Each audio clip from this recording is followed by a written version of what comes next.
4 লাখ টাকা social media মারফত এসছে, প্রচুর মানুষ দেখেছে, বিন্দু বিন্দু করে সহযোগিতা করলে সিন্ধু হয়। সেখানে তোমাদেরও দায়িত্ব গ্রহণ করতে হবে, ঠিক আছে? আমরাই আগামীর ভবিষ্যৎ, আমরা চলে যাবো, আমাদের আগামীর প্রজন্ম আসবে, সবার মধ্যে মানবতার বীজটা কিন্তু পুঁতে রাখতে হবে।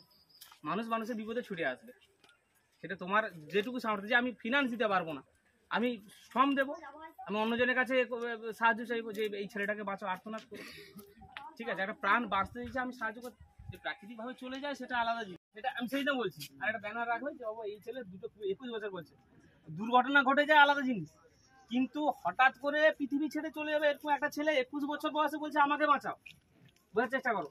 সে তো তোমার বন্ধু, কালকে কার সঙ্গে কে ঈশ্বর আল্লাহ কার সঙ্গে কি করলো কেউ বুঝতে পারবে, আমরা জানি না। সে 21 বছর বয়সে বলছে আমাকে বাঁচাও, আমি বাঁচতে চাই। তাহলে আমাদের কর্তব্য কি?